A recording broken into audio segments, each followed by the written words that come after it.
It's time for Security Now. Steve Gibson is here. Woo, a big clarification. We've all been reporting the story about Microsoft and the magic golden key being released. It turns out it ain't that way at all. We'll have a clarification from the one guy who understands what's actually going on. He'll also take a look at a very exciting new kind of memory. Intel has just announced it. It's going to change everything. It's all coming up next on Security Now. Netcasts you love. From people you trust. This is Twit. Bandwidth for Security Now is provided by CacheFly at CACHEFLY.com. This is Security Now with Steve Gibson, episode 573, recorded Tuesday, August 16th, 2016. Memory and microkernels. Security Now is brought to you by Carbonite. Keep your business safe this year. Protect files on your computer or server with automatic cloud backup from Carbonite. Try it free without a credit card at Carbonite.com and use the offer code SECURITYNOW to get 2 free bonus months if you decide to buy. And by IT Pro TV. IT Pro TV is an easy, entertaining approach to online IT training. For a free 7-day trial and 30% off for the life of your account, go to itpro.tv/securitynow and use the code SN30. And by Braintree. Mobile app development can be complex, but integrating your payments no longer has to be. With Braintree, your business can accept nearly every type of payment from any device with one easy integration. Learn more at braintreepayments.com/securitynow. It's time for Security Now, the show where we cover your security and privacy online with this guy right here. This here is Steve Gibson of the GRC, Gibson Research Corporation, at grc.com. And he joins us every week after extensive research on the scene. And he lets us know what's going on. Frantic, panting, pull everything together research. You're yes, not a last-minute guy, though. I don't think so. You're very thorough. Well, I start worrying about it. I mean, I'm collecting all week, and then what often happens is I'll make a final posting to the Squirrel News Group in the middle of the afternoon on Monday, saying, "Okay, here's an update to the client. It does, these things are added. Now I've got to switch my attention over to the podcast." So it's a full, focused 24 hours that I put in for the podcast with then, sort of a background collection of things that I see. No, it shows. Wow, and it does show. It does show. Glad. We're very grateful for it. You work and hard. Boy, this is this is an example. A really interesting question we answer about whether Microsoft lost control of their so-called secure boot golden key. We have the AdBlock, unblock, counter-unblock, and counter-counter-unblock being well underway. I want you to share, Leo, your story from the Tech Guy this weekend. Did you hear that?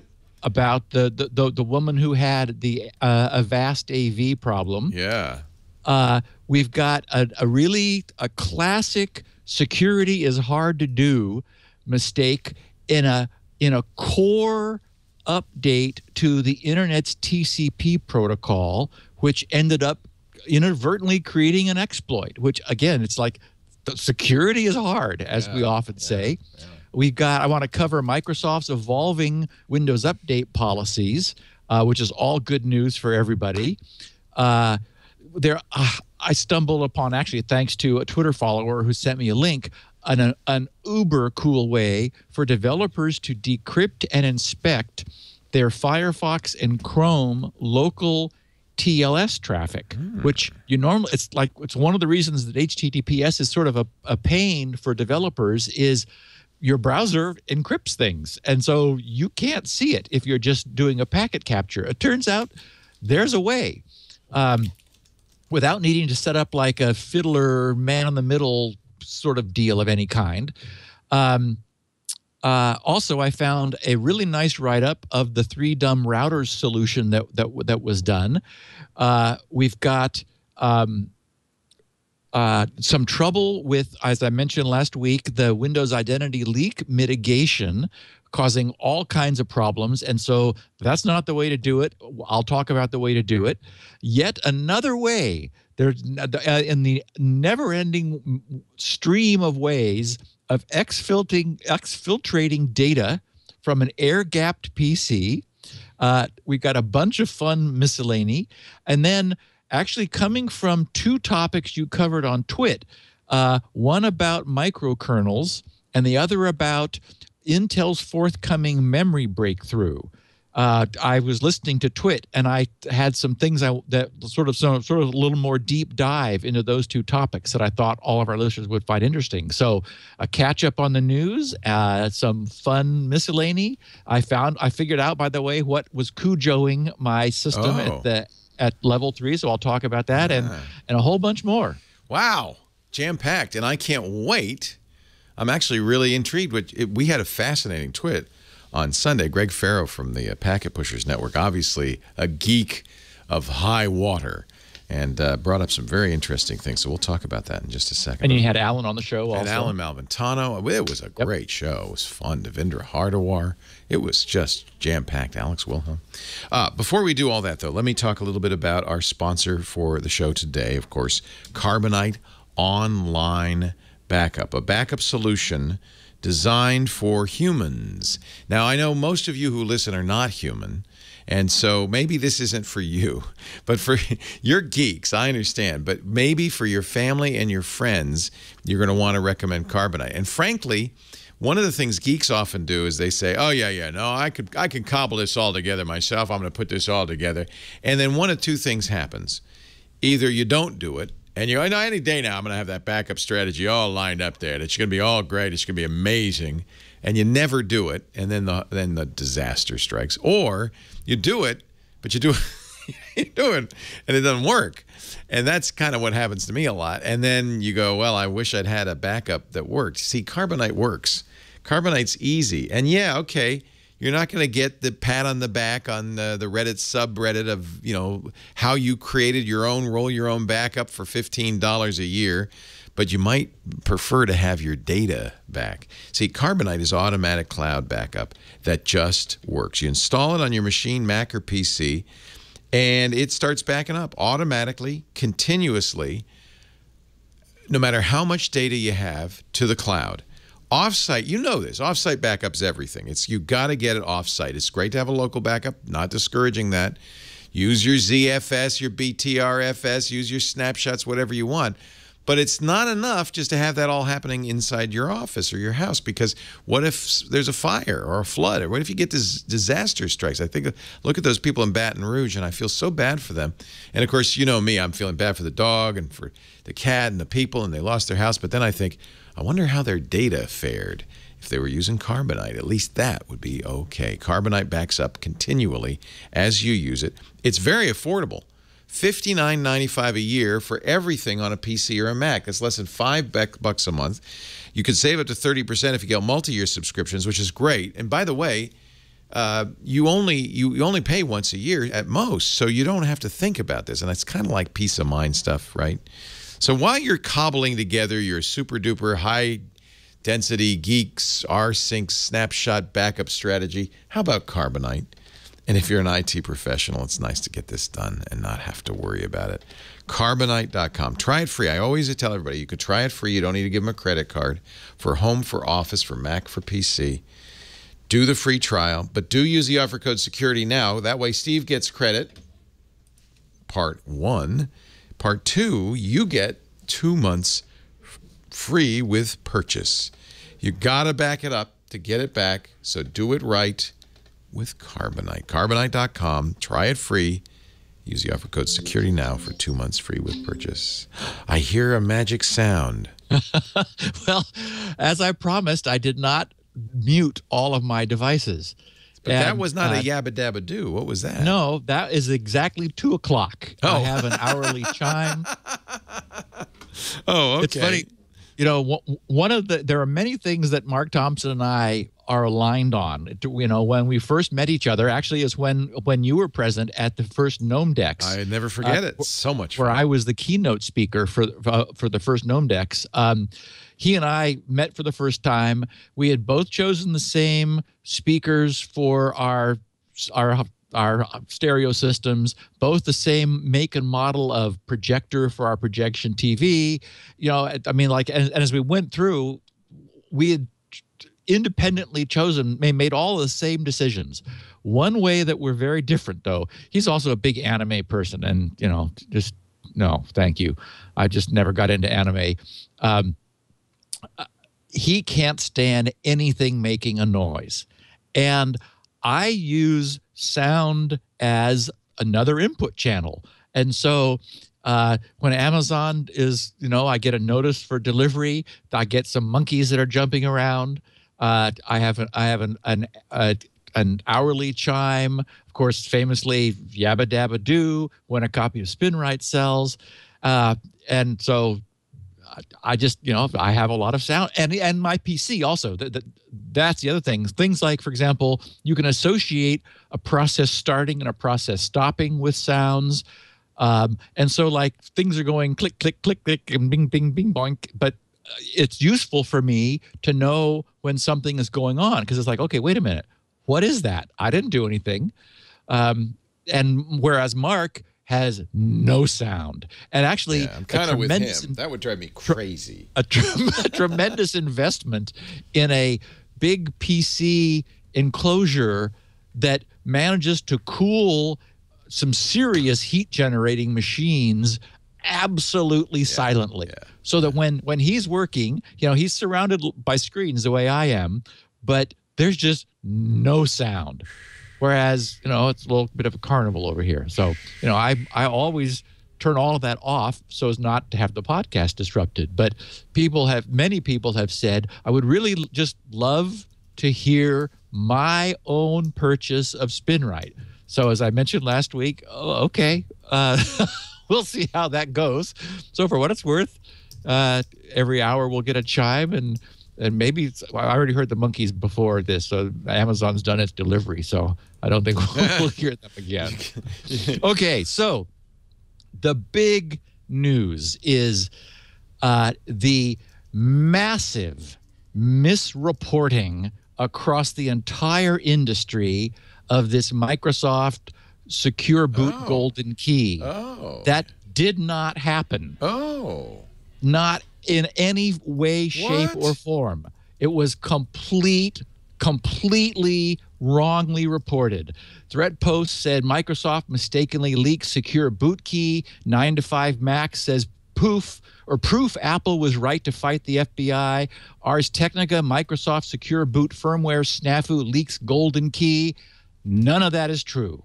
Complete misreporting. In my notes, I said the report on this has been 1,000%, meaning very, very inflammatory and incorrect. Okay, so just to because I've been reporting it that way, we don't have the sophistication to know this is wrong. My understanding was there is a secure boot. In most cases, by the way, you can turn it off. Otherwise, I wouldn't be able to put Linux on all these machines that I put Linux on. You just disable it in the startup BIOS. But on some Microsoft machines, like the Windows RT tablet, you can't disable it. And apparently, there's phones. And phones, that's right. But so as is often the case, there's a like with the CSS, the DVD encryption and the Blu-ray encryption, there's a key, a master key, right?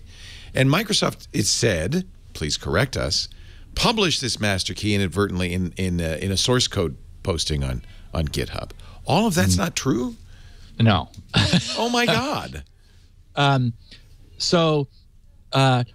Okay, so the hackers who figured this out are absolutely talented, and they did a terrific job of cleverly uncovering an exploit. Not to mention publishing that exploit with fine synthesizer MIDI music and an animated golden key. And now, see, this is an example of what does drive me crazy. With like, it's hard to read this. You have to cut and paste it, frankly, is the only way to read this. The good news is you can do a Control-A, and it will mark the entire thing, copy, and then drop it in a notepad, immediately then close that page.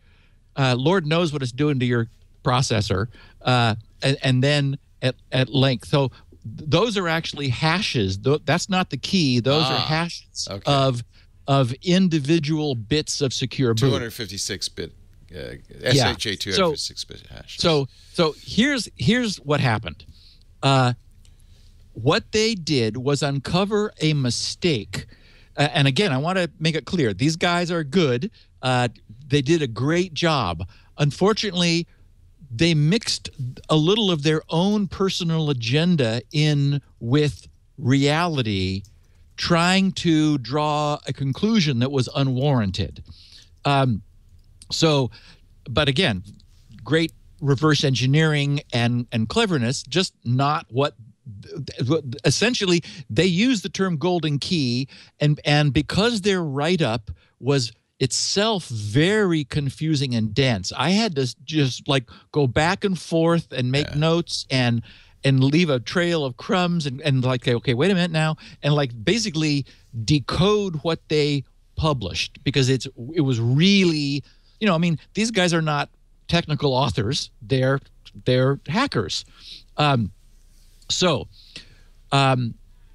What this actually was an implementation design error in the handling of boot permission policies, which can be used to trick older versions of the UEFI Secure Boot Manager using some components of an update. So the so-called Redstone version of Windows 10, which is 1607, version 1607. The anniversary update, the current. We know it as the anniversary update. It added some new technology in the concept of supplemental secure boot policies, which can, for example, be used for test signing development code. And of course, that could also be malicious rootkits and so forth. So there's a fundamental problem with secure boot. You just referred to it earlier, and that is, what if I want to run Linux? That is, we did a whole podcast on the UEFI secure boot technology and how it starts from a known unmodifiable piece of integrity on the motherboard, which cannot be changed, and carefully brings the system up by verifying the signature of everything that it loads before turning control over to it. And if you do that perfectly, what you end up with is a system in a known state. What you also end up with is a system that you can't change. So there's a tension in this approach with people who, for whatever reason, want to change, and for non-malicious purposes, like developers needing to develop kernel drivers, boot time drivers, and developers. So with this anniversary update, Microsoft created an extension to the boot policies known as supplemental policies, which have weakened verification, but which that same new boot manager understands. So there was no problem with that. These guys realized that what that did, though, was create a vulnerability, because these new supplemental policies with a lower degree of verification could be used to fool older boot managers, which didn't know to specifically check for them. So that they look like regular policies. The updated boot manager is aware of them. And so this is a little bit sort of like that weird problem we have with people doing fresh installs of Windows 7, where Windows Update has changed so that you can't use Windows Update to add the updates to Windows 7 until you manually update Windows Update so that it then knows how to read the data from Microsoft's changed Windows Update servers.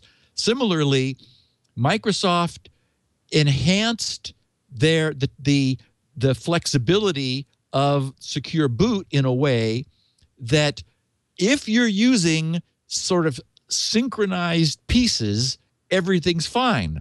But they just missed the fact, and these guys caught it, that you could take the new policy parts from the update and use it to fool the pre-update boot manager. That's all that is. There's no key involved. So what they wrote, and you can see where the press got this, they wrote, you can see the irony. Also the irony in that MS themselves provided us several nice golden keys, as the FBI would say, for us to use for that purpose. So they were using the term referring to the FBI's use or request for some way of unlocking the system, but the press picked it up incorrectly. Like there was a key, right? Thinking that it was actually a key. Of course, that rotating, floating golden key in the demo scene might have had something to do with it. But. Oh, I mean, yes. And so, well, and here's a little bit of their own agenda. So they said about the FBI, are you reading this? Right. If you are, then this is a perfect real-world example about why your idea of backdooring crypto systems with a secure golden key is very bad. Well, no, that's not what this is at all. But then they continue, smarter people than me have been telling this to you for so long, it seems you have your fingers in your ears. You seriously don't understand still? Microsoft implemented a secure golden key system. No, they didn't. And the golden keys got released from MS' own stupidity. Well, no, they didn't. Now, what happens if you tell everyone to make a secure golden key system? Hopefully, you can add 2 + 2. Anyway, enough about that little rant. Wanted to add that to a write-up ever since this stuff was found.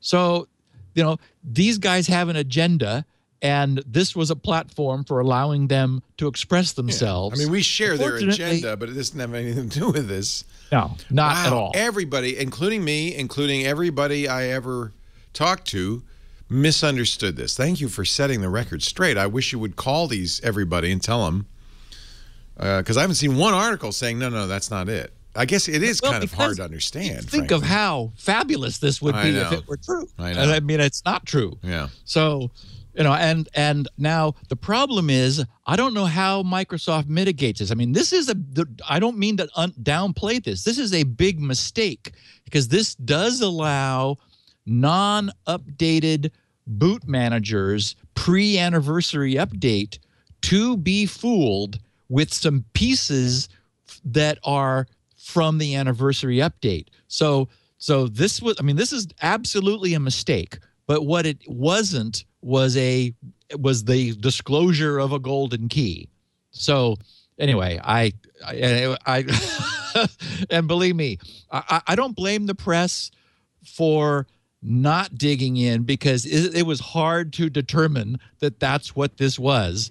And then when I thought I understood it, then I read it again several times to make sure I was right. It's like, okay, yeah, that's what these guys did, which is nice work. But, you know, the whole golden key is an absolute red herring, referring to the notion of backdoor systems. But this isn't that. This was a mistake. Right. And Microsoft has put out some fixes. The ROS and Slipstream, the hackers who discovered it, said those don't do anything. They say in their write-up, now I'd like to get some clarification on this too, that Microsoft really can't fix it because it would break these older systems. Is that the case? My point. That's my point. Okay. It's like we have an enduring problem. Right. What this would, the only thing you could do would be or Microsoft could do would be to release securely release an update to the boot manager. That they could do. If they brought, that is for people who didn't, for whatever reason, didn't want to update to the anniversary edition of Windows 10, Microsoft should at least, and I imagine they will, I think we can foresee this, there will be an update to all Windows systems that support secure boot. They could be updated for awareness of this new supplemental policy system, and that would then shut everything down. But that, of course, requires action from the entire industry of users. So it's a big problem, but it can be fixed. But it does require that the existing boot managers be taught about these changes, and it just slipped by. It's just slipped underneath Microsoft's radar. And it doesn't affect, I mean, like main line of business stuff for Microsoft either. So there's not a huge incentive to fix it. You point out correctly, it's not about installing Linux on it. It's that a rootkit or something else could use it to modify the operating system. And what? A yabba dabba do? Wait a minute. Did you have a precognition that you were going to get a yabba dabba do? No. Does the hard drive make a unique right before it plays yabba dabba do? I have a real-time monitor to GRC servers. So that gave me the first indication. Then GRC servers sends a text message to my phone, which is tied with iMessage to all the other devices. That's so funny. So I did hear it first. And actually, that was a corporate purchase. That was for Yabba Dabba Doo. So whoever that was, thank you very much. If you're listening, I probably somebody listening to this saying Steve Gibson's the only guy that got this whole story right in the whole world. And thank you, Steve. Here, I'm going to buy a corporate license. That is awesome. So I just want to clarify, because I'm going to, I mean, I now have the obligation to, in every place where we said this, including Windows Weekly tomorrow and on Twitter on Sunday, to say we got it wrong. This doesn't do that. This isn't a golden key. This just involves using bits of pieces of the Redstone update to modify the boot, secure boot in older versions of Windows, like Windows RT. Correct. And Windows Phone. So yes, the supplemental policy pieces that were added, that technology added to Redstone, is a means of permitting developers to install test code, essentially to allow secure boot to believe that their test code for development is purposes. Valid. Yeah. Okay. But there are things missing, some device ID pieces and other pieces that aren't necessary there, but the updated secure boot knows about that, which is what makes that safe. Yet what these guys discovered is you could take those supplemental policies and they would work on older versions of secure boot across the board, allowing anybody to use that to install their code basically to completely subvert any anniversary update secure boot technology. Got it. Okay. Well, I will fix that. And so I did. Again, it's not that I didn't try to read the original post. And I did, but I don't have the skills you do to parse it, and I didn't understand a word. So, not that it was very well written. Around. Yeah, they had a lot of fun doing it, but like the text jumps around. Yeah. So it's like, okay, wait a minute, what? Yeah. And so I copied it to a text file. Well, lesson learned: when it comes to highly technical subjects, even the tech press often gets it wrong. Again, you couldn't have dangled a bigger golden carrot. Right. We all wanted to believe it. Press. Right. Oh yes, it's a fantastic story. Yeah. It's just not true, unfortunately. Yeah. So anyway, that's why we have the podcast. Thank you. I got a kick out of you talking about this on Twit and needed to talk about the foreseeable ad blocking, unblocking wars, which are now underway. And I appreciated you noting that that it was easy to block third-party ads. We should back up a little bit. This is AdBlock Plus versus Facebook. And as we know, Facebook's revenue model is advertising. And so Facebook is not happy with the idea that users would be empowered to block ads on their devices. And the response on Sunday's Twitch show was universal about ads on phones. I mean, it's just such a problem there on mobile devices that the ad blocking has been a major win.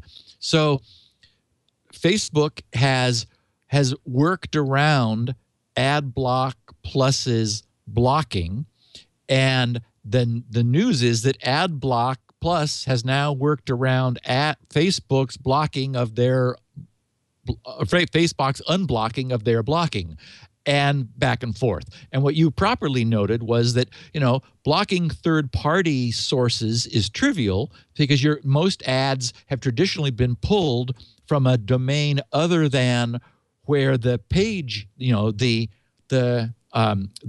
page's domain, the site from which the page was pulled. But it is the case that one of the ways, and we always knew this was possible, is that if advertising came from the same domain, that would make it more difficult. But of course, developers are going to just naturally have different URLs. Maybe there'll be a subdomain, ads.facebook.com, for example. So it's from the same primary domain, but a different subdomain. Well, clearly, if by default, something just blocking third-party ads would permit those. And so ads appear. Then the ad blocker says, oh, well, we're going to block, ads.star stuff. And in fact, there are some rules of various sorts that do that. And so then Facebook says, oh, okay, fine. So then they stop using domains and they put something down in the URL path, but probably still looking different than non-ad content. It'll have a different URL pattern. And so again, the problem is Facebook is fundamentally trying to do something probably impossible, and that is they're trying to force what the browser client shows its user, and that really isn't a level of control that this system was designed to offer. The only way I could imagine it could be done, and it would kill so many other things, and that would be just to turn a page delivery into a scrollable PNG image. So you go to a page and what you get is one pre-rendered PNG image that you then scroll down, and then there's no way to block it without taking it all apart and masking it and things, which would be another level. But fundamentally, as we know, the HTML goes to the browser, it parses it and finds lots of references to images and things, and then requests those. But that's at its choice. And so what the ad blocking does is put a filter in that action, that secondary fetching, to say, let's not get things that look like this. And so this back and forth continues to proceed. And I mean, you could even imagine it going as far as, if ads had fixed sizes, then an ad blocker could say, we're going to block images of those sizes. And so the ads start having fuzzy sizes and back and forth. Problem is, I just don't think that Facebook is going to be able to win this one. It'll be interesting to see how this goes. But this was entirely foreseeable, and it's happening just like one would imagine. Yeah, and I don't know how you end this, right? It's just round after round of escalation. Yep. This is one where I like the idea of a solid ping. I hope they don't do that, but that would work, right? There's nothing you could do about that. Yeah, although you'd lose all of the dynamic functionality. Interactivity, Yeah. And so unless you did some sort of an interactive overlay on top of that, and actually, I mean, the document object model, the DOM today's browsers is powerful enough that you could do that. You could pre-render the page with the ads in place and then overlay hotspots and controls and things on top of it. You wouldn't have you wouldn't have Ajax-y stuff, but yeah, maybe it'll happen. So tell us about, Leo, the woman that called with her Avast problem. Yeah, I wanted to run this by you, and I've talked to some people since who confirm my theory, although it's never. You were. I listened to you, and I thought you were dead on. Yeah, Rose, it was a community manager for a local synagogue, and used Facebook to post, information about events and so forth.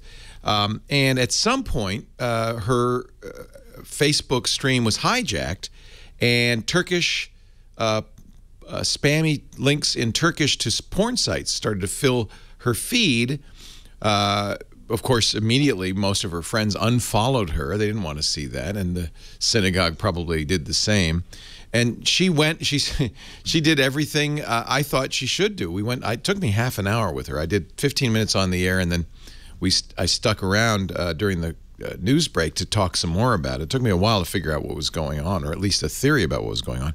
And she did all the right things. She went through her Facebook connected apps and disconnected everything. She changed her Facebook login. She did everything she could. She brought to she said, Israeli security guy, and he cleaned it, ran malware bites and stuff. And I was very puzzled because the thing that really triggered a warning bell for me is she said every time I go to Facebook, it says you have to change your password. And she would not, and I said, well, did it then email you or call, or send you a link? Or she said, no, it was right there. It just says change your password on the Facebook page. And I thought, that is not normal behavior. That's not what I would expect from Facebook. So finally, after quite some time, I should have done this right away. I said, well, look at the browser bar. You're on https://facebook.com. Yes. Is it green? Yes. Click the padlock. Okay. Does it say you're on a secure site? Yes. Who's the certificate by? Nice. Avast. Yep. Avast, which is, of course, an antivirus company. And I dimly remembered us talking about a flaw. First of all, yes. Avast, and this is not unusual. I think other antivirus companies do this, and other security companies put a man-in-the-middle certificate in so they can scan all the traffic, SSL traffic. They have to now. Yeah. If they want to look into SSL, your secure connections, right, that's the way to do it. Not the way you want them to do it. And that's what Superfish from Lenovo did and others. So that was a man in the middle. But we had talked about the fact that particular, I believe the Avast root certificates had leaked. They lost their private key. Yes. That's what I thought. They published it by mistake. So what I assumed, and I never got confirmation from Rose, but what I told Rose is, well, first of all, get Avast off of there, and you don't want to go to any site that doesn't say the certificate comes from that site. But what I, in the back of my head, was assuming is that some Turkish actor had figured this out and was doing a man in the middle to her using the Avast certificate and hijacking her Facebook traffic. And the moral of the story for our audience is this is the problem with a third-party interception. I would argue that in a corporate setting, the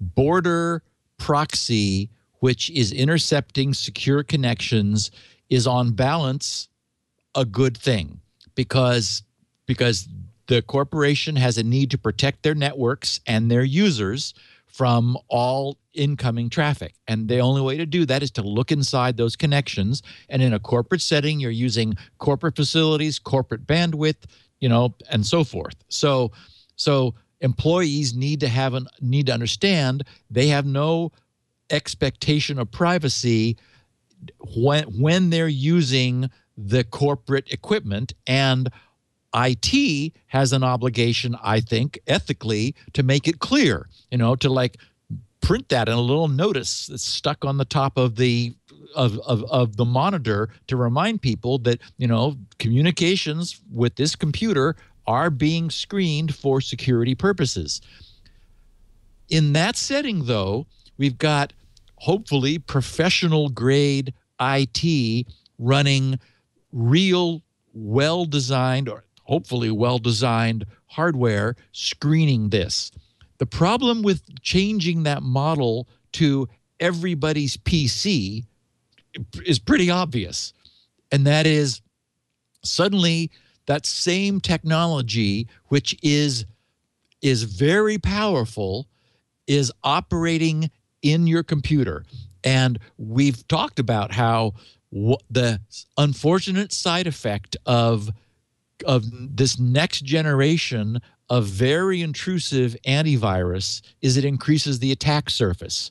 So it could very well be, who knows, maybe every email she sends out has a little tagline added, scanned by Avast AV, and somebody, what you're basically doing is you're broadcasting the fact that there's this, like what your technology is in your machine. Yeah. And if any flaw is then found, somebody sends you back a piece of email knowing that Avast is going to scan it. And if there's any problem with what they've got running in the kernel, that's all it takes. And we've seen this. This is not theoretical. This happens. You receive email and it takes over your machine. What is for a less sophisticated user like Rose, what's the remediation that you would recommend? She could remove the Avast certificate from her, authorities, but that's maybe an advanced thing. Uninstall Avast, would that be sufficient? I would uninstall Avast, although the problem is if that cert is that cert's now in the accepted cert authorities in the root. Yeah. It's in her root list of trusted certs. So you absolutely, and you're right, Leo. This is a problem. It's because, as you said, she's doing what she can.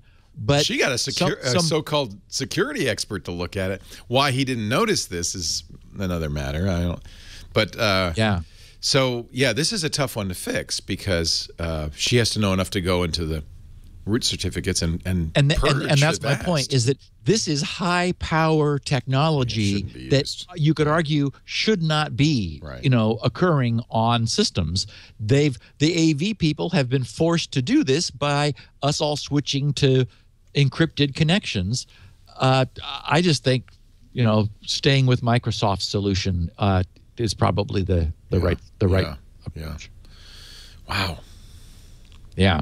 Anyway, she was using Chrome. She turned off all browser extensions. She did everything I would have said. But my God, that's such a deep hook into her system.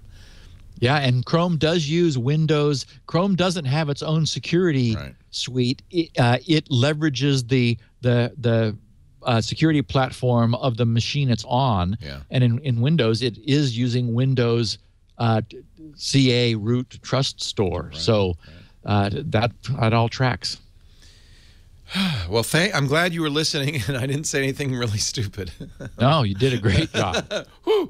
And it's nice too that she's able to click the padlock, dig in, figure out who the cert came from, and you immediately recognized, whoops, that's HTTPS certs should not be signed by Avast. They should be signed by wherever you're visiting. And as you know, I then took the next segment as a chance to kind of explain the certs and how to check the certs. And I wish everybody knew that. If you're a geek listening to this and you haven't shown your parents and your friends and how to check to make sure the cert is what it says it is. It's more than just looking at the address bar. It's going one step farther. Yeah. So there was an interesting. Another news item that I wanted to clarify. It made headlines because it seems to affect so many devices, but what's actually behind it is a much more interesting story. And so, for example, ZDNet had coverage saying Linux traffic hijack flaw affects most Android phones and tablets, and then they explain a difficult to exploit flaw affects all Android phones and tablets that are running Android 4.4 KitKat and later, which comes with the affected Linux kernel 3.6 or newer. That's 1.4 billion devices, including the developer previews that are out now of Nougat. So what's behind this? It's really interesting. That Linux kernel 3.6 was released in September of 2012. So just about 4 years ago, coming up on 4 years ago. And the developers deliberately added support for a very recent, relatively, update to the core TCP protocol in order to tighten it up against some known attacks. Unfortunately, in doing so, these researchers who published a paper at last week's 25th Usenix Security Conference demonstrated a way for what's known as a blinded attacker. That is, an attacker that isn't a man in the middle, has no visibility, but does know the IP addresses of two communicating endpoints. It turns out that as a side effect of a change in TCP, and it's like RFC 5912 or something. I mean, it's a high-numbered, late model request for comment document that, that has part of the TCP spec. As a side effect, there's a way of an attacker to shut down communications, but without being in the middle, just knowing that two endpoints are communicating and their IP addresses. And if it's non-secured, that is, if it's, for example, an email exchange, then it's even possible for the attacker to inject their own data into the flow. And so what was interesting is that, well, first of all, it ends up being these guys did a beautiful job and leveraged their insight into something quite powerful. In the abstract for the paper, they said, in this paper, we report a subtle yet serious side channel vulnerability introduced in a recent TCP specification. The specification is faithfully implemented in Linux kernel version 3.6 and beyond, and affects a wide range of devices and hosts. In a nutshell, the vulnerability allows a blind off-path, that's the term I was looking for, off-path attacker to infer if any two arbitrary hosts on the internet are communicating using a TCP connection.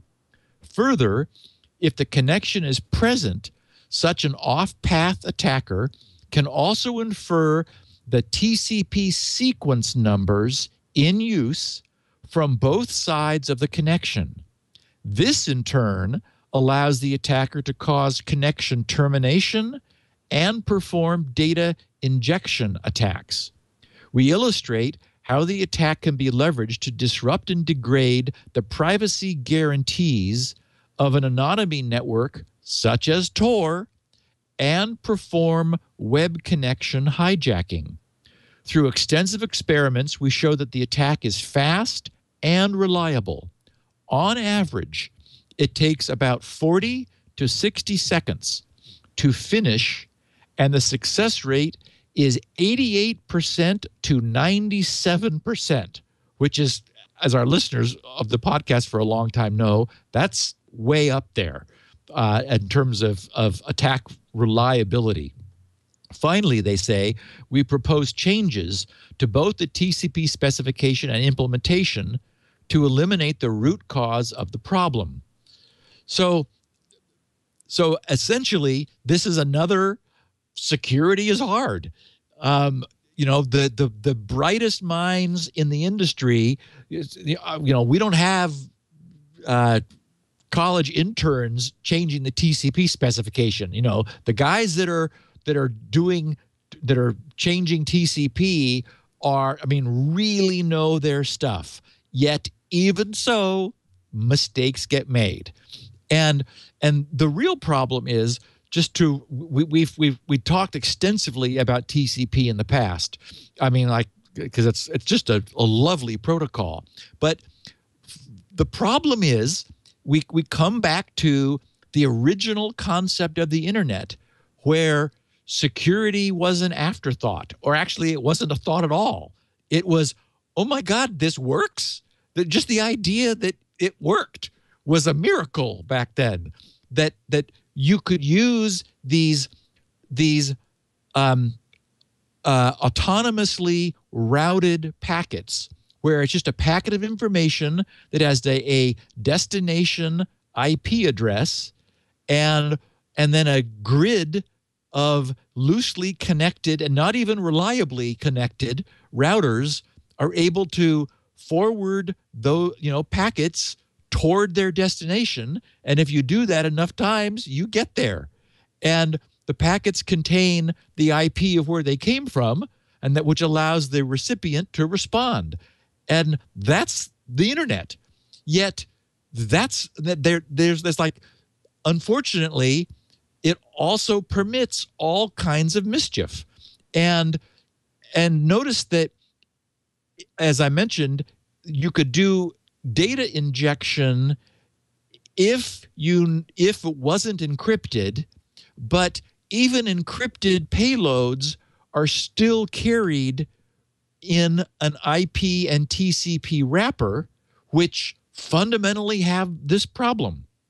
And so, for example, I'm not going to go back in and do a tutorial on TCP. We've done that already, and if anyone's interested, it's there in our archives. But the data being sent in both directions, the bytes are numbered in a monotonically increasing sequence, which wraps around. It's a 32-bit count, so it wraps around after 4.3 billion. But it doesn't start at 0. It starts at a hopefully random place. And once upon a time, the starting points weren't random enough. And so knowing where the sequence number was enough to allow somebody to spoof. That's essentially what this is. It's a way of spoofing. And when you think about it, you've got a worldwide network of loosely connected nodes.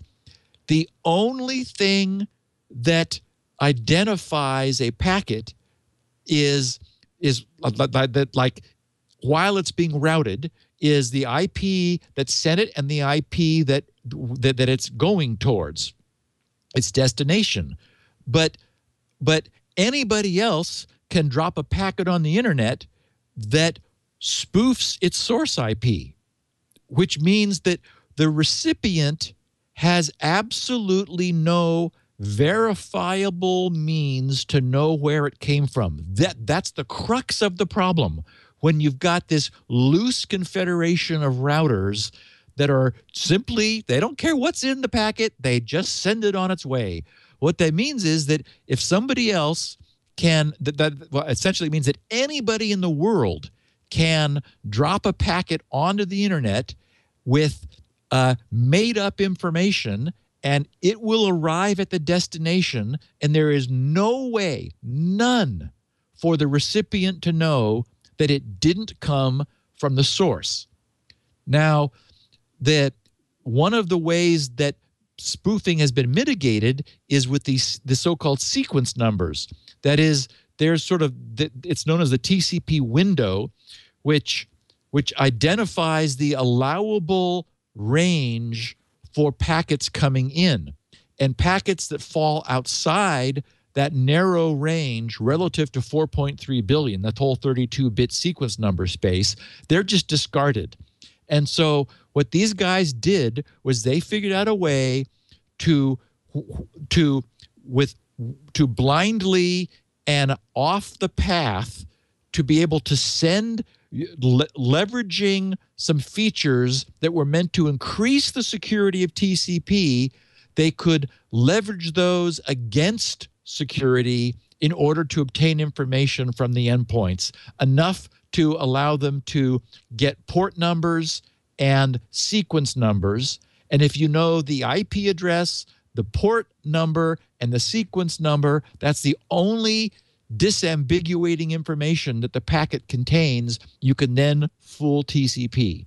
So, here we are, decades from the time this was created, and the smartest people we have are saying, ooh, let's update TCP in order to fix some problems, and they ended up doing just the reverse by mistake.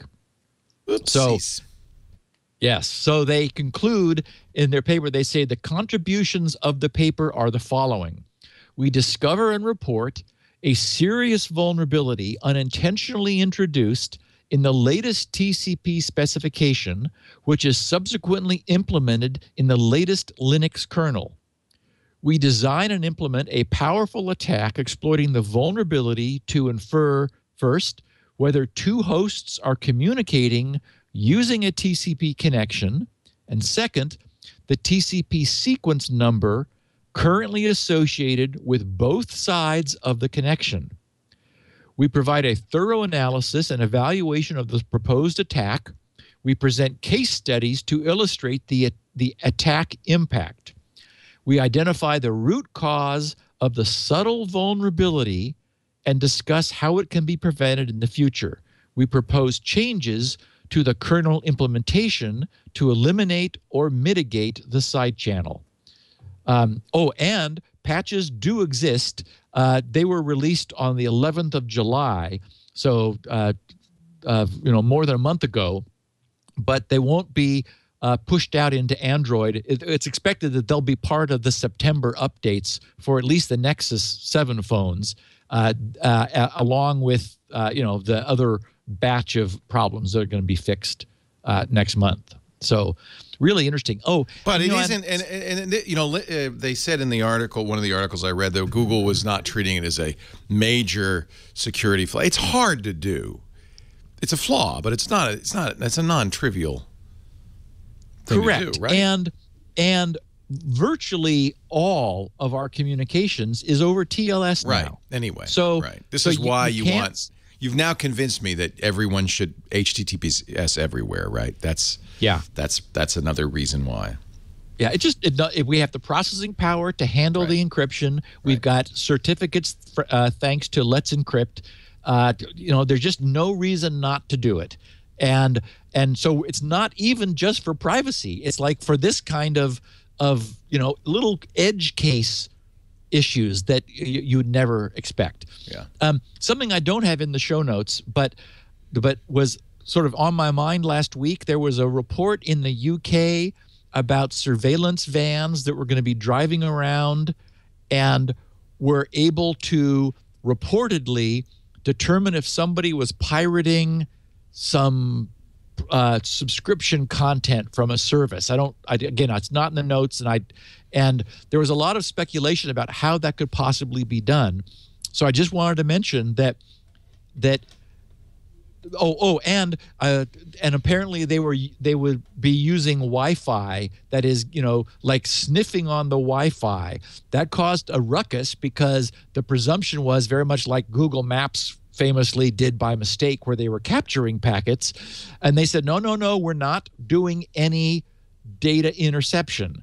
And so there was a lot of conversation about, well, how is this possible? How could that be done? Well, so I just wanted to comment that if this surveillance van is from the company that is offering the service, then they're watching the recipient and wanting verification that they're receiving subscription content.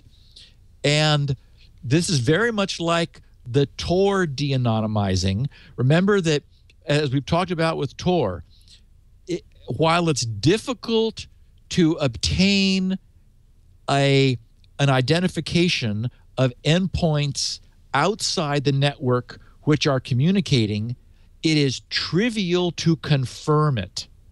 So if you have a suspicion, then it's trivial. All you have to do is, for example, block the traffic for a while and see if your suspicion is borne out because the other end suddenly dries up, and then you let the traffic go, and traffic comes back again. So you can't absolutely know in that instance, but you can have a pretty good idea. So for example, if this van wanted to catch people who were pirating this content, and they would have the ability to know the IP address of where the van is parked in front of, passively receiving encrypted Wi-Fi, they could do something, for example, like for that IP at the sending end, change the packet size, or make every 10th packet half size, and that pattern would emerge at the receiving end and confirm that the data stream was coming from that source. So again, this is we're in trying to have a level of privacy that the internet absolutely was never designed to provide. You can't have it. You can want it, but you can't get it because the technology will work against you. It wasn't built to offer that. Let's take a little break. You can take a sip and or a big sip from your mug of Joe, and we'll come back in a second and talk some more about security. Steve Gibson. I want to talk a little bit about becoming an IT pro with our sponsor, IT Pro TV. You want to know how the best IT pros got their jobs? They took the tests, they got the certs, and you can do the same, and you can do it a lot easier probably, and for a lot less money than they did with IT Pro TV. IT Pro TV has only been around a couple of years, but it is the way for IT professionals to stay up to date with current technology certifications, or if you want to break into IT, to learn the skills you need with over 1,000 hours of content, more than 30 hours added every week. You can stream their courses, their video, and kind of like what we do, only it's deep dive into IT issues. So it's fun to watch. You can watch it on your Roku or your Chromecast, your Fire TV, your Apple TV. You can watch it on your PC. And you can learn at your own pace on your mobile device, too. Look at the course library. I mean, man, they have everything. ISC Squared, those are those great security courses from Adam Gordon, who wrote the book on the ISC Squared cert. Microsoft certs, all the ones you need. Cisco, CompTIA. A lot of IT professionals love that A+ cert. Well, maybe they don't love it, but that's the way to get a great job. Strata, Linux Plus, Security Plus, Project Management, the PMI cert. Of course, Apple's Mac Integration Basics, Mac Management Basics. They are doing it all. Microsoft Office. The full course list is available right now at itpro.tv/security now. And while you're there, you can take advantage of a very special offer. Normally, it's actually really affordable just at the regular price of $57 a month, $570 a year for unlimited access to everything. You buy the year, you can even download courses and watch them at your leisure. But if you use our offer code SN30 for Security Now 30, you're going to get 30% off forever for the lifetime of your course. For the lifetime. MTA, Windows Operating System Fundamentals, Mobility and Device Fundamentals, Networking and Security and Cloud Fundamentals, your MCSA for Windows 7, 8, 1, 10, Windows Server, MCSE, SQL Server, it's all there. August course topics include CCENT, CCNA routing and switching, CISM, and CEH version 9. You know what the CEH is? It's my favorite. It's the one I gotta take. Certified Ethical Hacker. Oh, yeah, baby.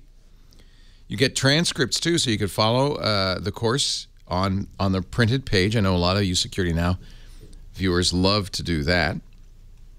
Or you can jump to any part of the video. You also get the virtual machine labs, which means you don't have to actually have a copy of Windows or a Windows server to set up and configure a Windows server. You could do it in any HTML5 browser. The Transcender practice exams, those are worth $109. Those are free. So 7 days free, 30% off for the life of your account. Go to itpro.tv/security now. Use the offer code SN30. Now you can watch it for 7 days, and if it doesn't suit, cancel. It's easy to cancel, and it'll cost you nothing. By the way, they have affordable enterprise opportunities as well. So if you're a corporate client, if you want to do this, and if you did, I don't want to name names, but if you sign up for an enterprise account with somebody else who kind of does what IT Pro TV does, and they've suddenly raised your rates, don't worry, IT Pro TV will match your previous year pricing on that account so that you and your team can learn at an affordable rate. IT Pro TV's clients include, I can't name the companies, but I can name Harvard, MIT, UCSD, Stanford. Harvard bought IT Pro TV for their entire IT department. itpro.tv/security now. You got to do it. You got to do it. All right. Back to filling our brains with Steve's knowledge. Some nice news for people who have chosen to stay with Windows 7 and 8.1. Microsoft last week, I think it was, announced that they were going to basically learn from the success of the Windows 10 patching and updating model and begin adopting that starting with the October updates in this year, 2016, for Windows 7 and 8.1. So what that means is instead of what has traditionally been what we've been talking about since the beginning of the podcast is every second Tuesday of the month from the point they began. I guess it used to just be at random times, and they went to the second Tuesday because IT departments were going crazy with unplanned, unscheduled patch releases. They, as we know, it would be many individual patches. You would run Windows Update. You'd see a list of 13 things. If you are curious, you might poke around and look at them. That's going away.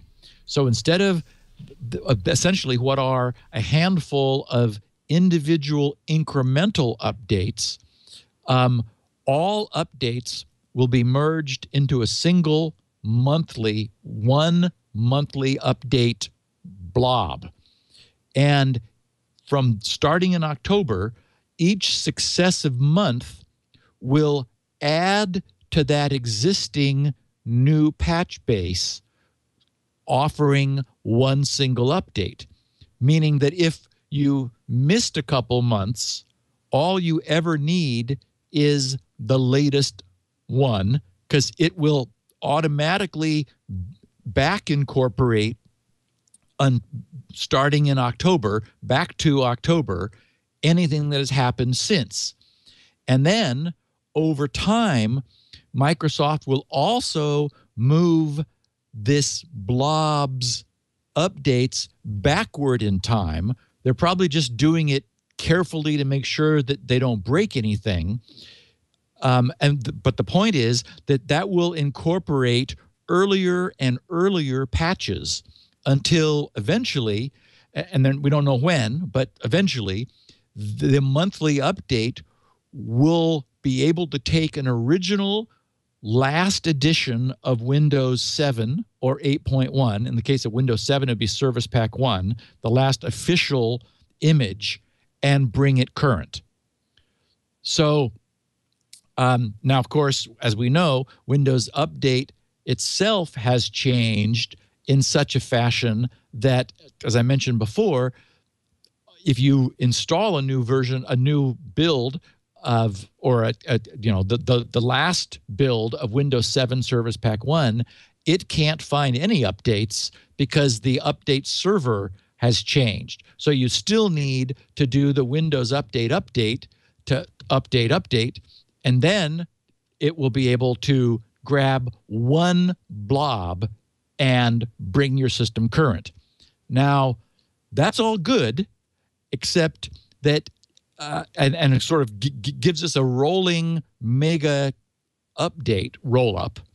But we should note that it is removing some user control. I know that a lot of people, the type of people who listen to the podcast, like to see Oh, 3 o'clock. Like to see. Now you know why I normally mute these things. That's actually kind of pretty. I wouldn't mind that. It's not, it's just like... Yeah, I like it very much. Yeah. So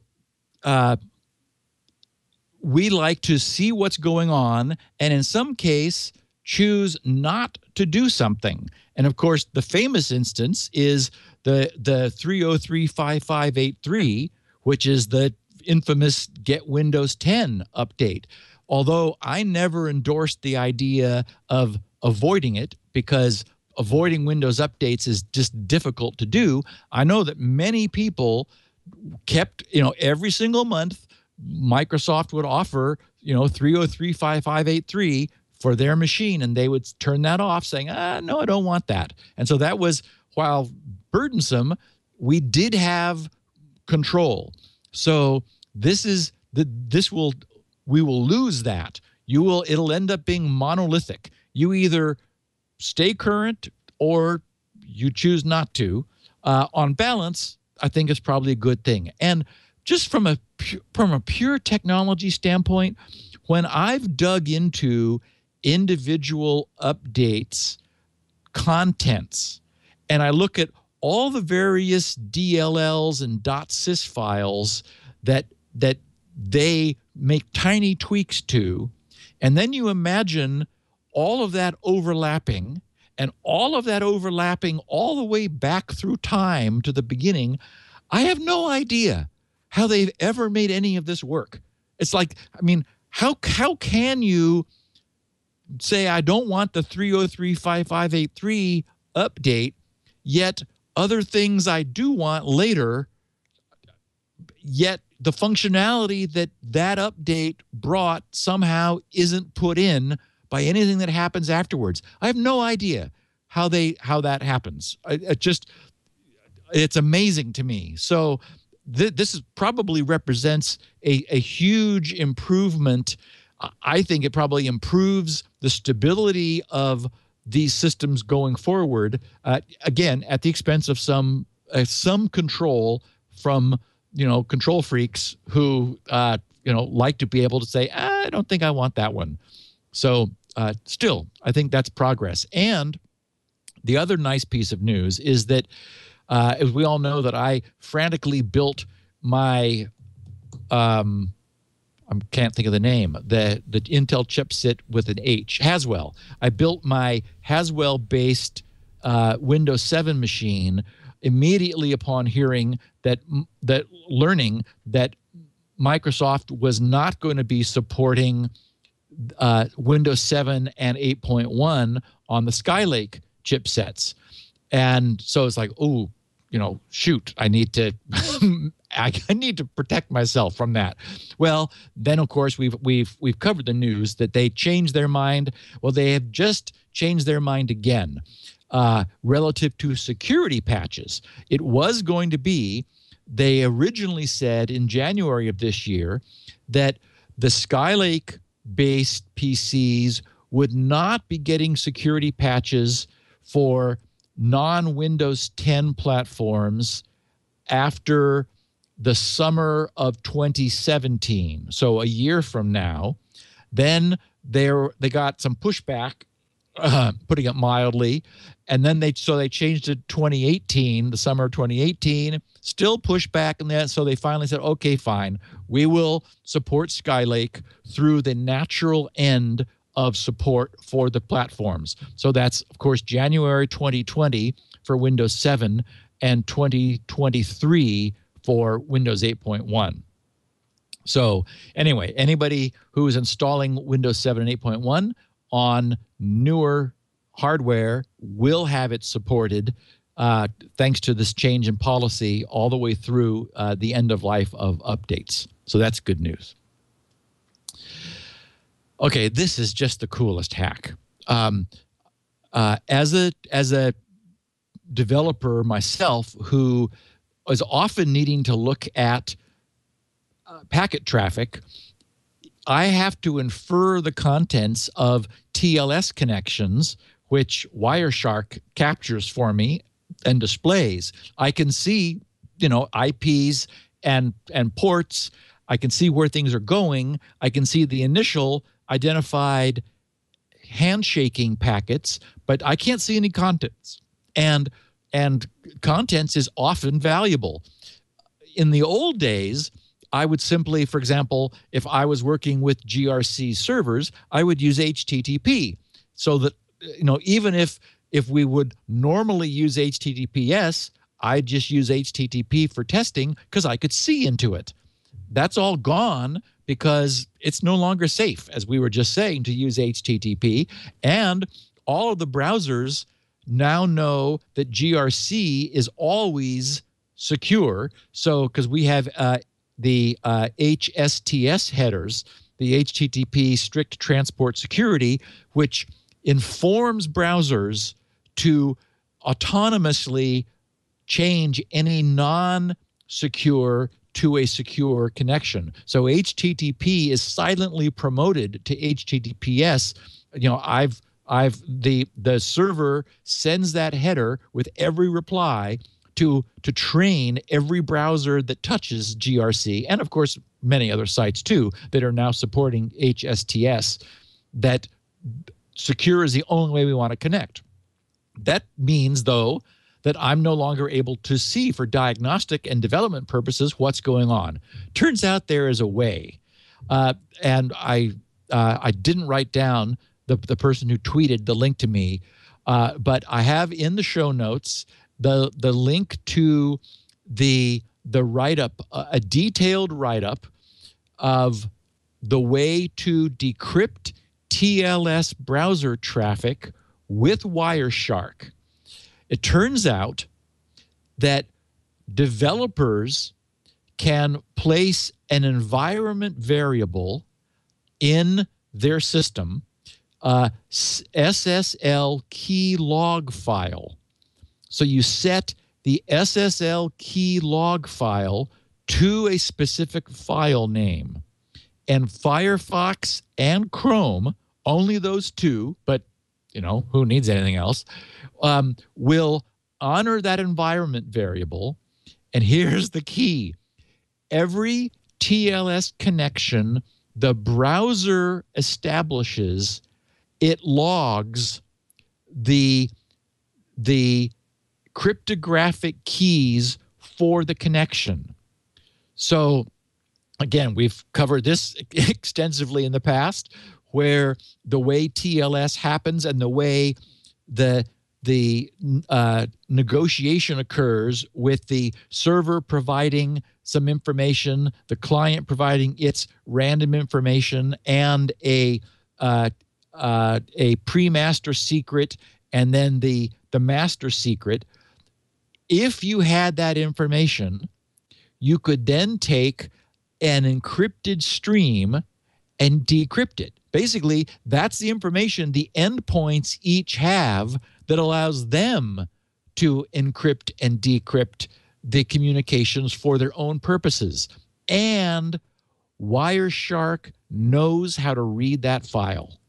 So what this allows you to do is capture traffic with Wireshark with this environment variable in place, and then use the keys that were captured, and Wireshark is now smart enough to decrypt it and allowing you to see the plain text inside. There was some, this was sort of fascinating, some back and forth with this most recent release of Firefox. We're at Firefox 48. They almost took it out because there was concern that there was some, that logging the cryptographic keys to a file was a security vulnerability.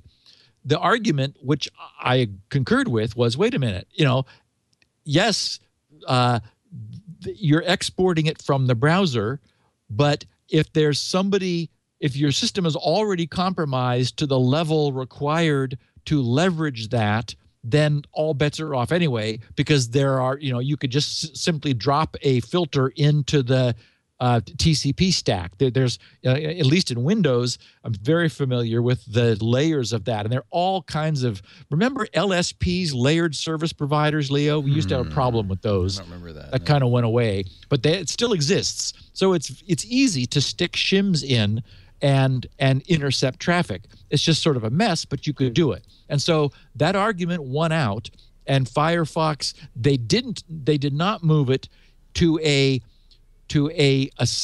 compile time definition, a def that you would have had to set to build your own custom Firefox that had that capability. They left it in the main production release. So anyway, just a very cool hack. Again, I've got the links in the show notes for anyone who's interested. And I should mention that the link farm page, for anyone who hasn't looked, it's where I am continuing to put things, grc.com/linkfarm. And it's growing. I've got a bunch of static things and a list of the puzzles and toys that this community has been exposed to and loves. And then based on various podcast numbering, I pull a bunch of relevant links out for each podcast. So don't forget to check grc.com/linkfarm. And the show notes also have specific links to this. Also, I wanted to point out that, we've been talking about the Ubiquiti Edge router and before that, the Cisco SG300 and also pfSense. PCperspective.com, PCper.com, PCper.com put together a very nice write-up with very nice diagrams explaining all of the evolution of the 3-router network isolation approach, the so-called 3-dumb router solution. And even the comments after that posting were useful. So I've got a link also in the show notes and also in the link farm on the link farm page, because I think for some people that makes sense. That is, you may not want to get all into the sophistication required to set up individual subnetworks on interfaces on something like the Ubiquiti Edge Router X. You might or deal with a system with multiple interfaces running pfSense. You just want the solution, or you may have a few old and retired, blue box consumer grade routers sitting in a closet, and this, where you can just plug them together and get the equivalent strength. So I really appreciated the write-up, and I also note that we need the same thing for the Ubiquiti Edge Router X and for pfSense. So if anyone is interested in detailing their IoT network segregation solutions, write it up and bring it to my attention, and I will share it with our community, because I know that people here would appreciate a bit of a how-to guide. And that PC Perspective piece was probably written by Alan Malventano, right? Isn't he Perspectives plural? No, that's him. PC Perspective, and it's PC okay, Per. good. They host This Week in Computer. Ryan Shrout, the publisher and editor-in-chief, hosts our Yeah, This but it Week wasn't in written Computer by Alan. It was written by somebody else there, because I did look for. But I wasn't you and sure Alan have if corresponded, I know, over that. Yeah, okay. Yeah, that's the same site. Cool. Anyway, very nice piece of work. Good. So Good.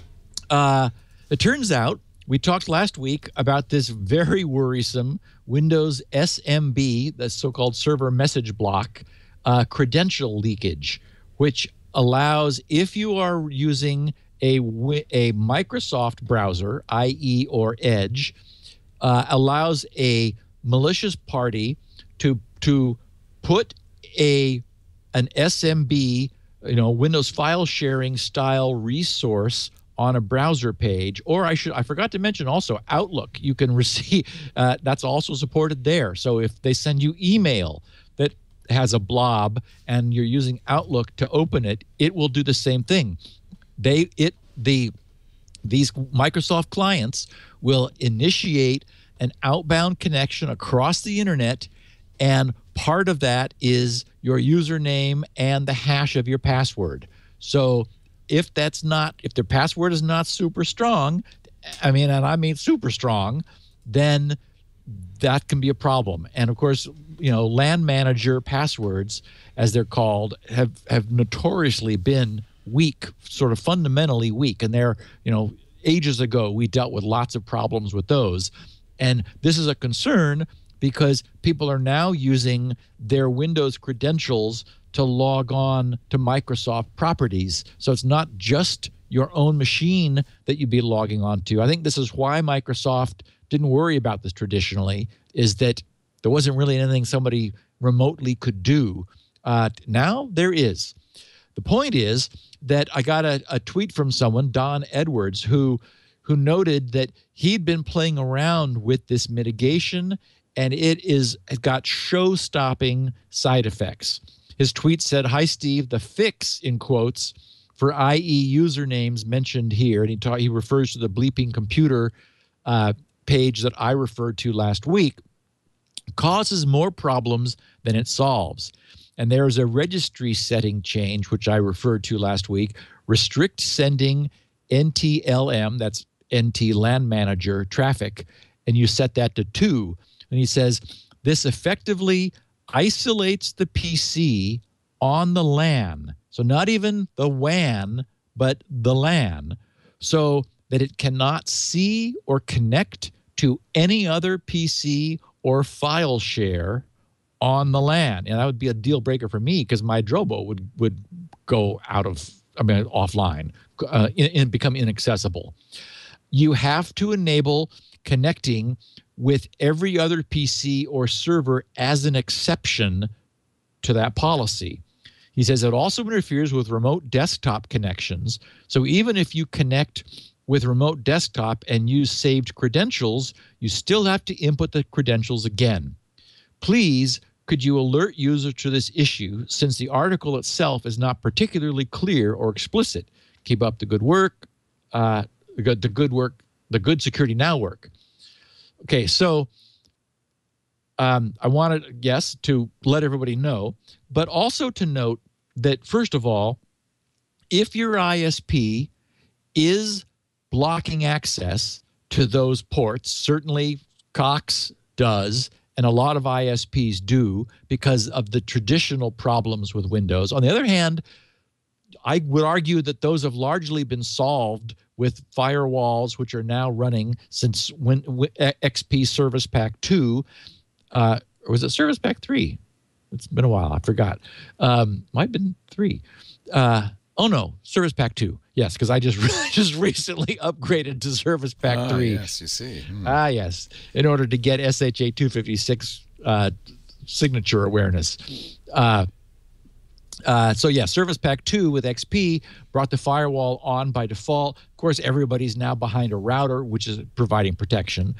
So the fact that the problem no longer exists means ISPs could be forgiven for dropping those port filters. The right solution is for us to filter them. And so this is another perfect application for a smarter router. That is, if you were using the Ubiquiti Edge router or pfSense, you could absolutely firmly block ports 137 through 139 and 445. That range of 3, 137 to 139, so 137, 138, 139, and 445, those are the ones where all of this server message block, NT LAN man stuff happens. If those are blocked at your own interface between your network and the internet, then you're protected, and all your goodies inside can function, and any query that any Microsoft browser or client in your network attempts to make it'll absolutely fail at the border. So, and then if you had some need for specific outreach, you could permit that. And so digging into this a little bit more, that led me to an interesting page because I was kind of curious about where pfSense stood with this. And of course, universal plug and play is a constant concern from a security standpoint. So I got a kick out of what they said. They said, this is the documentation for pfSense at pfsense.org, says UPnP is short for Universal Plug and Play and is commonly found on Windows, BSD, and Linux systems. NAT PMP is short for NAT Port Mapping Protocol and is similar to Universal Plug and Play, but found more commonly on Apple devices and programs. A growing number of programs support both methods. pfSense supports both, and the service may be configured at services, and then underneath services, UPnP and NAT PMP. So that's all available for pfSense users. UPnP and NAT PMP both allow devices and programs that support them to automatically add dynamic port forwards and firewall entries. The most common uses are in gaming systems, Xbox, PlayStation, etc., and BitTorrent programs like uTorrent, which both rely on allowing inbound connections to a local service. Then they have a bar and warning flashing, and they said, warning, potential security risk. If UPnP or NAT PMP are enabled, use only devices and programs which are trusted. These mechanisms will allow these entities to bypass the firewall to allow incoming connections with no additional control or authorization. And I love it. They said, do not be surprised when this happens. Access permissions for the service may be crafted in the options on pfSense. The format of these is shown in the GUI at services, and again, UPnP and NAT PMP in the user-specified permissions boxes. Using these, access could be restricted to a specific workstation or device.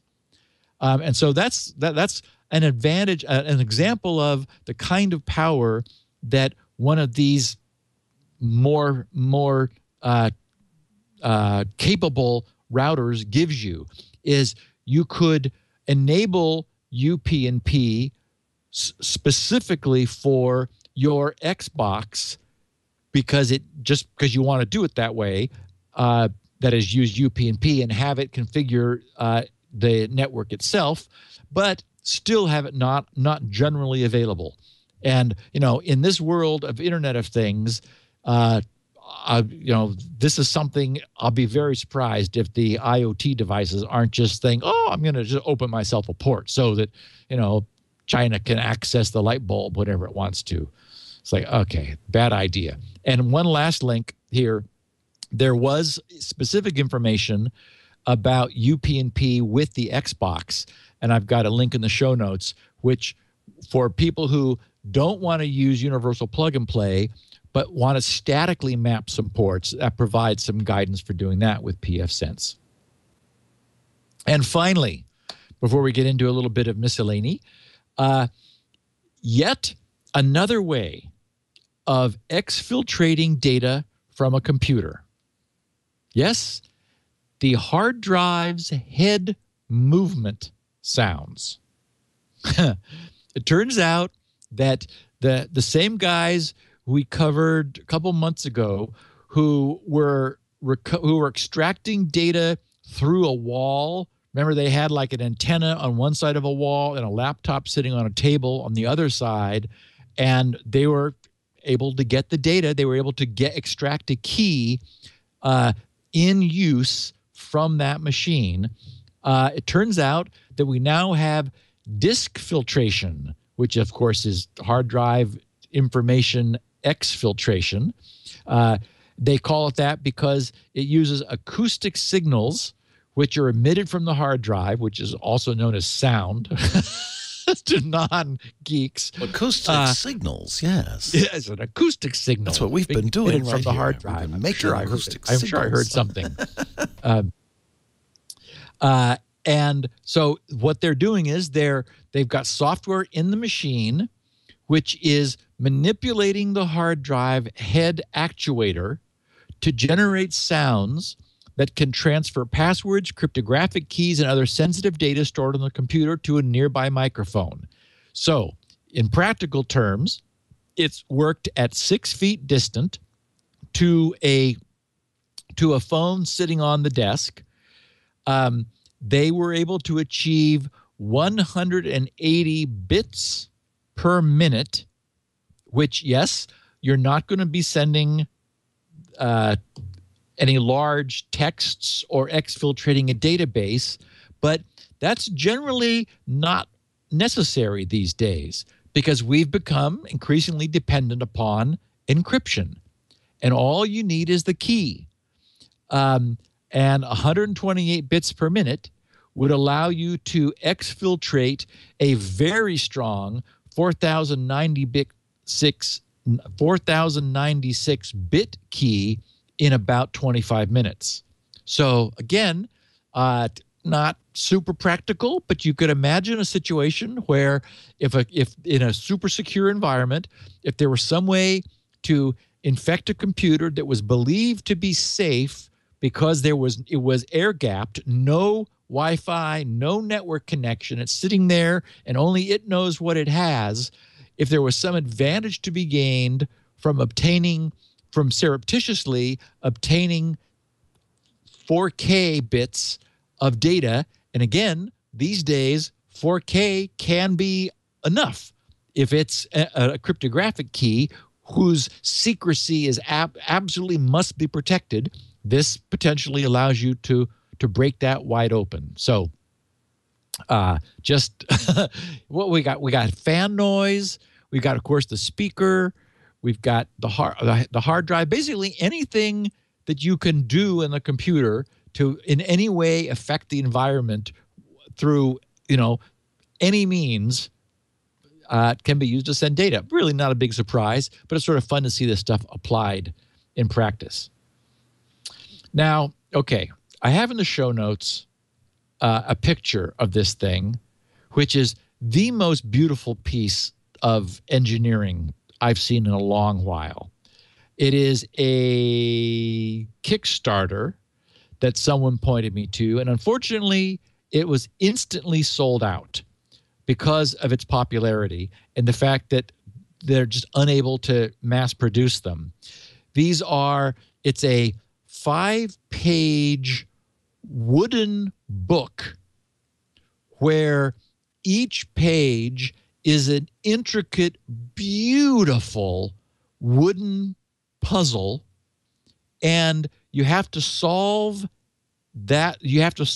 each page successively in order to open that page of the book, to unlock that page to get to the next page of the book.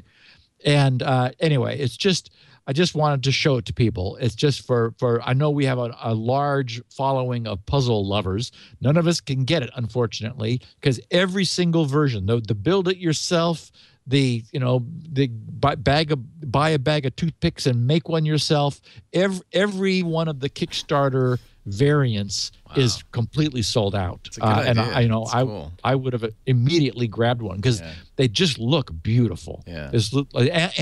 And in their notes they note that if it weren't for laser cutting, this would never be possible. Oh yeah, but it's the reproducibility, and it's beautiful wood. It's just a wonderful looking thing. So for what it's worth, all we can do is lust after it. Turns out the mysterious ARP generator, which was cujoing my system, actually 2 of my 3 machines at level 3, was the Intelligent Platform Management Interface. Of course it was. Of course. Unbelievable. this is that baseband processor that we talked about a few months back. I think actually it was a week that you were in Newport Beach, Leo, and I discussed it with Father Robert, but then we talked about it the following week as well. And essentially the back door that exists in all of these machines. And fortunately, those servers, they're beautiful Intel 2U servers with 6 hot pluggable drives each, and dual Xeons and dual redundant power supplies. It's a beautiful box, and I have 3 of them. They have dual NICs, and this is the takeaway: only the primary NIC is hooked up to the platform management. I verified there is no way to shut it down. Ugh. Nothing in the BIOS lets me do it. Those are all running FreeBSD. FreeBSD has an IPMI driver and it's something called IPMI tool. So I was able to dynamically load the kernel driver and then use IPMI tool to probe the IPMI, look at the status, see the fan spinning, all the kind of things that this technology allows you to do in terms of managing the underlying hardware. And then I got a clue because there was an option to use a secondary NIC as a failover from the primary, but there was no option to use the secondary instead. And I thought, I wonder if that means that it's not being hooked by this. So I went into RC config and changed the interface to the secondary one, moved the plug, and all is quiet. The problem is solved. It was just that one NIC of the 2. So that's another tip. People, there was a lot of dialogue after we were talking about this about, just plugging in a third-party interface, which you could certainly do into the motherboard if you wanted to, a network connection that would not be risking having this platform management as a potential backdoor if there were any vulnerabilities found in it. And we know how difficult it is to make this stuff perfect. But if your motherboard has multiple NICs natively, it may just be as easy as switching to the secondary or tertiary and so forth. The newer servers I have 5 NICs. So I don't know. I don't know why. But all my new computers have dual NICs on the motherboard. Yeah. It's interesting. Yeah.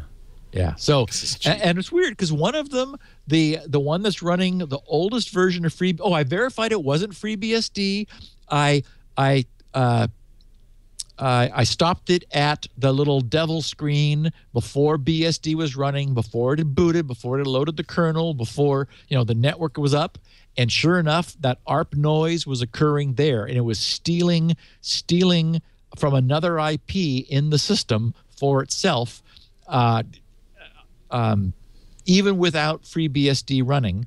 And so I thought, okay, well, it's not the OS, and which is nice because I didn't want it to be the OS, although it would have been fixable if it were, but I don't need 2 interfaces there, and now I'm only going to use the secondary one. I got an interesting tweet that I thought I would pose as a puzzle for our clever listeners. Jimmy G tweeting as the Red Tech. He sent actually a tweet both to Naked Security and SGGRC. He said, I just bought a USB, and he means a thumb drive, from a friend. But he's a hacker of sorts. How would you safely format it in case of a joke or worse? And so I thought about that. I mean, because, that could be deadly. There's always bad USB too, right? I mean, he could have firmware stuff on there. So a Chromebook could probably do it safely, and Chromebooks will format USB thumb drives natively. They don't need anything added to them, and you could then power wash the Chromebook to flush it from anything just in case. Right. Yeah. And I would think that Unix would probably be a safe choice. since it doesn't have any of that, auto run nonsense. You can that mainstream OSs format have. it without mounting it on a Linux system using DD. DD would just that's exactly right. Yeah, or your format. But you still wouldn't fix if there's a firmware bug. I mean, if the guy's a mean hacker and put bad USB on it. Yeah, but it wouldn't be able to do anything. It would. Well, yeah, but you couldn't use it anywhere else. You'd format it. Oh, I see what you mean. Very good. Doesn't point. make it clean. Very good point. That's very true, Leo, really because it is a little computer, as we know, that could get up to some mischief. Yeah. To fix that, I guess you'd need a EEPROM programmer or something. And I also ran across, just again, miscellany, an excellent USB explainer. You were just talking about USB on MacBreak Weekly. And, of course, we know you're a fan of the Type-C connector. Love it. This is logicsupply.com is a nice site that is actually it's one of Mark Thompson's favorite sources of well-built, sort of above consumer grade, industrial grade PC hardware of various sorts. They did a really nice explainer for the USB standard, taking us from USB 1 all the way through not only 3.0 but 3.1 first and second generation, and talk about the power the differences in the physical connectors, the power delivery capabilities. I didn't realize that USB 3 could go 20 volts, which allows it to deliver as much as 100 watts of power. So that's substantial. And also the various data rates and so forth. So again, link in the show notes, and I think on the link farm page, I think I put a copy of the link there for anyone who just wants to sort of if you haven't had a chance yet to focus on that and you're interested. It's a bunch of good stuff. And then finally, a tweet from John Adams. I was interested because his Twitter handle was NETIK. And, that's sort of a good Twitter handle. It turns out he's one of the early Twitter employees. Oh. And in a short bio, he said, I helped build this thing. Wow. Anyway, someone retweeted a tweet of his that I got a kick out of, and I knew our listeners would appreciate. He said, and my point is, he's got some cred. He said, there is no Internet of Things. There are only many unpatched, vulnerable, small computers on the internet. Yeah, that'll give you chills. And that's exactly. I mean, that's really what it is. It's just like we're in a wild wilderness at this point. Yep. And I got a nice note from a young student, David L. in Omaha, Nebraska. The subject was Spinrite saved me once again, and our high school yearbook. I guess he's getting an early start on the yearbook. Or maybe it's photos from the summer or something. He said, hello, Steve. I'm a high school student who really enjoys listening to you and Leo on Security Now every he wrote Wednesday. Oh, I guess he listens on Wednesday because we record on Tuesday. Yeah, that's when he gets it. He said, love the depth you go into in your topics. Anyway, I was working on a paper due the next day on my desktop, and everything on my computer had been running very smoothly as if nothing was wrong. I noticed that some updates were waiting for me to install. I didn't have time to install them right away, probably because he was working on that paper, so I decided that I would let them install when I head off to school. The next morning, it boots up just fine. But when I come home, he says in the morning, it boots up just fine, but when I come home, I'm greeted by a screen that read, no active partition found. Ooh. Normally, he says I need to confirm to restart the computer, as it was sitting on the Windows Update screen when I left. I began to panic, as most of my schoolwork had resided on that computer, along with some photos that I needed to copy to a flash drive for the high school yearbook. Trying to figure out what to do, I was Googling the error message. It turns out that others have fixed it through the Windows 7 install DVD. I didn't want to do that, as I was afraid it might corrupt the drive even more. So I ran Spinrite. I selected my drive and ran it on level 2. I let it run. About an hour or two later, I was greeted that Spinrite found no errors. I was prepared for the worst then, as I did not back up this computer. He said, parens, even though I should, as we do not have the best internet speed. He's in Omaha, Nebraska. Anyway, I was afraid I was going to lose everything and let our yearbook staff down. I rebooted the computer only to find it prompting me to select last known good configuration or profile 1. I selected profile 1, and the computer started right up into Windows. I'm in the process of backing up my data to a safe place and giving the important photos to our yearbook staff like nothing ever happened. Thank you, Steve, for your amazing work. David L., Omaha, Nebraska. And David, thank you for sharing your experience. And for what it's worth, this is one of those ounce of prevention issues. It's difficult to sell something that no one needs, but the other thing I routinely hear is from people who listen to the podcast who purchased Spinrite and use it preventatively, for preventative maintenance, just running it on their system to prevent it from getting to a point where it's in real trouble. And one thing I've never mentioned in all the time I've been talking about Spinrite, believe it or not, is that there's absolutely no need to run it in that mode all at once. One of the things that I added in Spinrite 6 is a percentage complete that is accurate to 4 decimal places.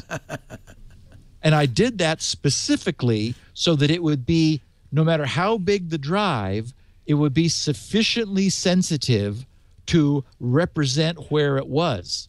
So, for example, if Spinrite is your drive is so large that Spinrite's going to take a long time to run, and it's just inconvenient, it's completely feasible to start it at the beginning, at the end of the day, let it run overnight or until you need it. Then you just hit escape, and up pops a screen saying, like pausing Spinrite and showing you. It'll say Spinrite is, 37.39246% in. You make a note of that and terminate Spinrite, and then use your computer for the day, and then you are completely able to pick up exactly where you left off. So, and that's one of the options when you're starting is, by default, it starts at the beginning, but you can also enter the exact percentage where you want to begin. So you'd put right back in 37 point whatever I said and whatever you wrote down. And you know me, I'm a perfectionist, so I round forward when I'm reporting where we are, and I round backward when you're restarting, so that you're always guaranteed of an overlap between where you ended and where you restart, no matter what happens with the math. So you're absolutely guaranteed then to start from where you were and be moving forward. And you could run Spinrite over the course of as many individual sessions as you wanted to in order to get the whole job done. And doing that gives you full Spinrite preventative maintenance protection. So in all this time, I'd never mentioned the fact that it doesn't have to be, all done at once, because there is a very nice suspend and resume capability built into it. If you don't mind, let's take a break for one last commercial before we get into memory and microkernels. Yes. Some topics that we brought up Sunday on Twit, and that's what triggered both of them. Steve wants to weigh in. You could always just call and I put you on anytime. But it's nice. Do it on your show. Yeah, it's nice. Our show today brought to you by Braintree. If you're a mobile app developer or developer of any kind and you want to have payments incorporated into your system, you got to know about Braintree. Braintree is the easiest way to add payments to a mobile app or a website. Go to braintreepayments.com/security now. You can find out more. You know, there's always, it seems like a new form of payment. There was, you know, Apple Pay, then Android Pay, Bitcoin, their credit cards. Braintree does it all.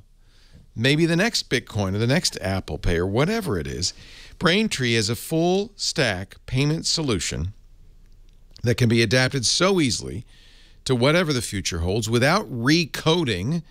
You don't have to code at all. Just integrate Braintree into your software, and suddenly you're accepting everything from pounds to PayPal. No late nights, no complicated recoding, no stress about staying ahead of the curve. It's all in there. Braintree Payments. Simple, secure payment system that makes your users happy because they know it's safe and secure. The code is easy to integrate for you on Android, on iOS, on JavaScript. The SDK is in 7 languages: .NET, Node.js, Java, Perl, PHP, Python, Ruby. Elegant code, clear documentation. You'll know exactly what's going on. And you know what? Your customers will too, because they are already using Braintree. Guess what? You're already using Braintree because Uber uses Braintree. So every time you get out of an Uber, that's Braintree. Lyft uses it too. Airbnb uses it. Hotels Tonight uses it. You know, when competitors use the same payment system, it must be good. Like it's the one. It's got to be, right? GitHub uses Braintree. You use GitHub, right? Braintree. Client side, server side, any side. Braintree gives you an easy way to accept multiple payment types with one integration, just a few lines of code, and your first $50,000 in payments are fee-free. Go to braintreepayments.com/security now to find out more. Tell your boss. If you're the boss, tell yourself. braintreepayments.com/security now. We love it. We thank them so much for their support of our show. All our sponsors. They're really great. They make it all possible to do security now. All right, Steve. Okay. So there is a new memory technology on the horizon. Yes. And it is a true breakthrough. Alan Malventano had just come back from the FMS, the Flash Memory Summit, I guess it was, and was talking about this. Yeah. And this is not flash memory. This is something different. This is the result of years of work from a joint venture between Intel and Micron, working on this technology together. Both known for their solid-state drives, by the way, and flash memory. Yeah. Yes. This blows flash away. I mean, completely. It is 1,000 times faster than flash memory, than so-called NAND, as it's called. It's got 1,000 times more endurance, so it doesn't have that we've talked about the fatigue problem with NAND often, because essentially we're stranding electrons on a little island floating with an insulator underneath it.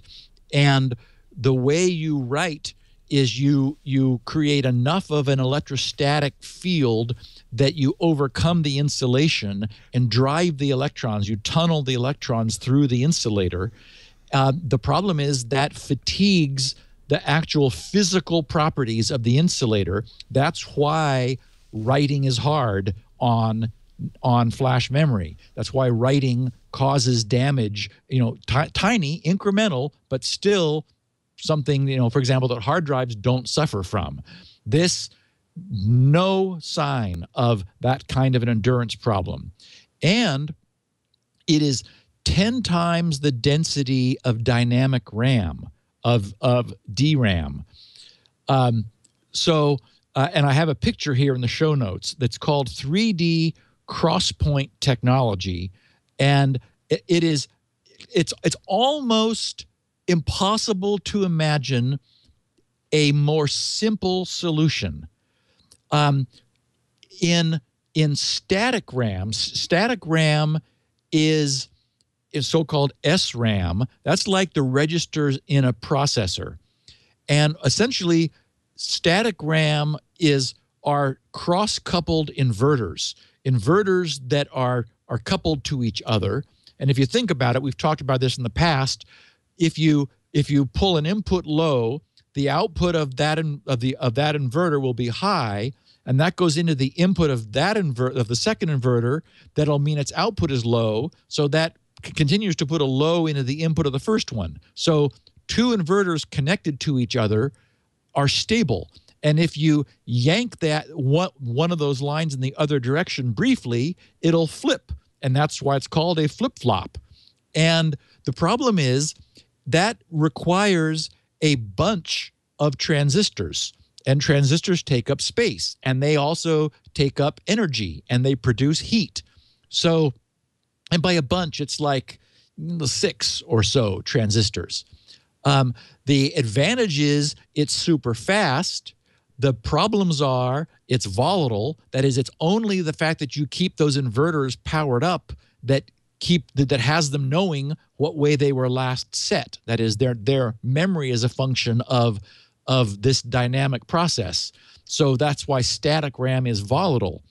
Dynamic RAM was a major innovation where all of that complexity was reduced to one transistor and a capacitor.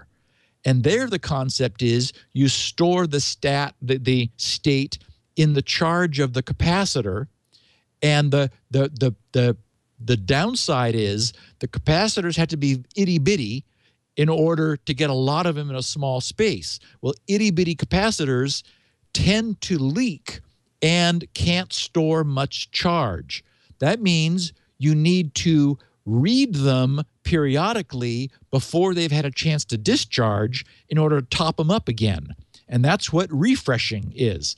Dynamic RAM, DRAM, it needs to be constantly refreshed, meaning that there's a highest priority of all down in the hardware, which is going through the entire DRAM of the system, reading it, and then rewriting it, basically checking the fill state of every one of the little capacitors and topping it off before it has a chance to discharge down into the enough that you can't tell whether it was a 1 or a 0. So again, one transistor, one capacitor, much smaller because it's so few components, but with it comes the obligation of needing to refresh it. And of course, it's also volatile. Okay, now we come to this so-called 3D crosspoint technology. It uses essentially a phase change technology. HP and SanDisk partnered up on something called memristors of years ago, and it looks like that effort is failing. It doesn't look like that's going to happen. This one is similar. It is happening. Here, imagine a horizontal set of conductors, and you put little dots of stuff on these conductors horizontally, and then you lay on top of it a vertical grid of conductors such that you've got the horizontal array of conductors intersecting with the vertical array of conductors in crosspoint, thus the name. And at every intersection, what separates those is this physical substance. And what they have found a way to do is to run a current through this special substance, which changes its resistance property permanently. So you send a pulse of current through it in one direction, and its resistance drops. You send a pulse of current in the other direction, and its resistance rises. And it's known as a bulk change. That is, the whole thing changes property. So it is very stable. So it is non-volatile. And as you can imagine, all it is a grid, an overlapping grid of conductors. And you can see why it's called 3D, because I just showed one layer, but then you put dots on top of that one and put a grid in the other, perpendicular to the grid, and dots on top of that, and another set of connectors on perpendicular to it, and you can stack these things up so your efficiency goes up very high. What you end up with is, and it's hard to get your mind, it's hard for us to get our mind around this because, and what it means, because it's such a change from the way we're used to thinking. We have always been thinking in terms of bulk storage, mass storage, being blocks or being sequential or being slow access. The idea being that, layer or the registers in the processor are static RAM, super fast. The L1, L2, and L3 caches are super fast memory. Then we go outside the motherboard to DRAM, which is much larger but much slower, which is why we have a hierarchy of increasingly fast but also smaller caches. And then connected to this whole system is comparatively much slower memory. Fast as it is, hard drives or SSDs, it's still dramatically slower. And we're used to thinking in terms of, fetching a block, go ask for this sector, or, read this block of sector into memory, transfer it into memory, and only then can we use it. What's mind-blowing about this technology is that it is random access, high density, and non-volatile. I mean, it's like core. It's like the return of core memory where we started in the early days, where you could turn the computer off. I did this when I was 14. You turn the computer off, and then you come back in the morning, you turn it on, and it's still there. I mean, it doesn't have to boot. It doesn't have to do anything. It's just because the memory itself was non-volatile. So their first chip, and they're thinking later this year. I mean, it's working. I have some links in the show notes for anyone who wants to see. There are a couple of very nice YouTube videos and a lengthy 45-minute joint Intel Micron presentation that I watched a couple of years ago, whenever it was that it happened, because I was fascinated by this.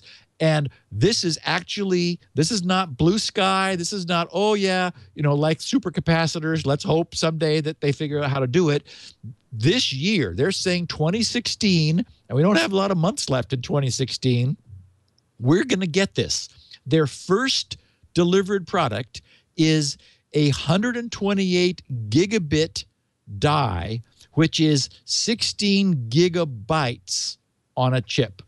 So it's 16 gigabytes of mind-blowing, random access, non-volatile memory. I mean, and again, we're so used to the concept of essentially storage being sort of semi-offline. I mean, you just can't randomly address it. Now, for the first time, I'm glad for 64 bits.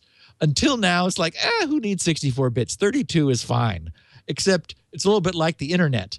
32 turned out not to be enough bits for the internet.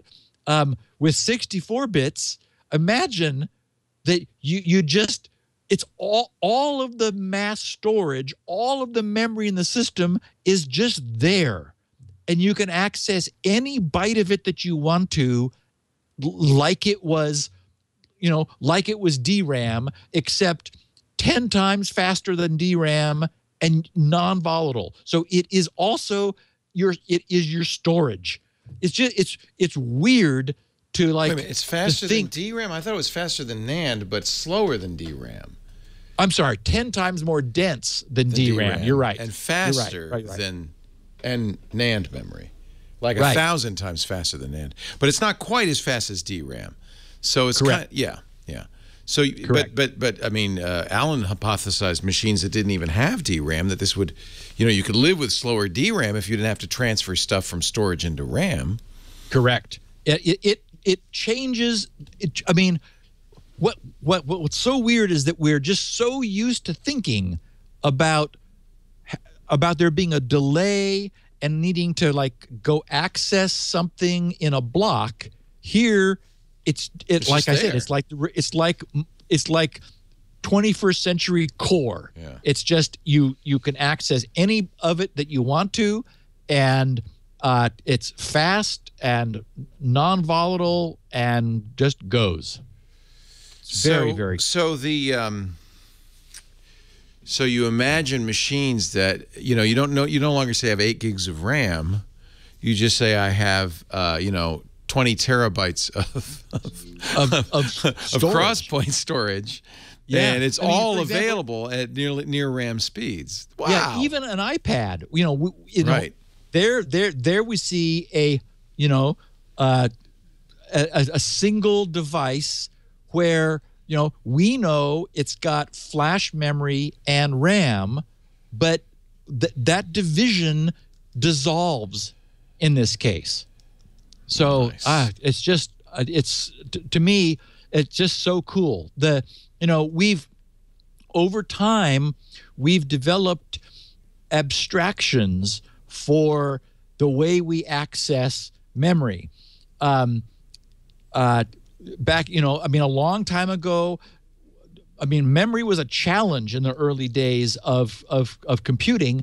There were actually data and programs stored acoustically in a mercury delay line, because it took time for acoustic waves to propagate through a tube full of mercury. So there were transducers at each end and an amplifier, and this thing would recirculate, and the pattern of acoustic waves moving through this column of mercury was the storage. That's how clever people were becoming. And then, of course, there was drum memory, where you had a spinning drum, and it was kind of random access, but it turns out that there was an art to writing programs that were inherently synchronized with the rotation of the drum, so that when the program needed to fetch its next instruction, that had been placed on the drum the proper distance upstream, so for how long the previous instruction took to execute, so that it would be there available to be read in.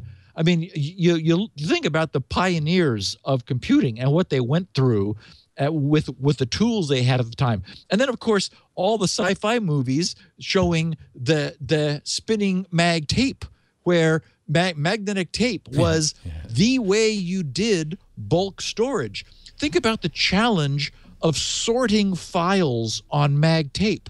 And, incredible thousands of hours of programmer time went into designing algorithms to efficiently as possible sort and extract data from multiple mag tapes. You have scratch tapes and sort of mount them on machines, and then run a deck of cards through the card reader in order to load that up into core, and then that would run a program that would do your data processing if you were a big insurance company, where all of your customer records were on mag tape, where you can barely get to them, but somehow they made this work.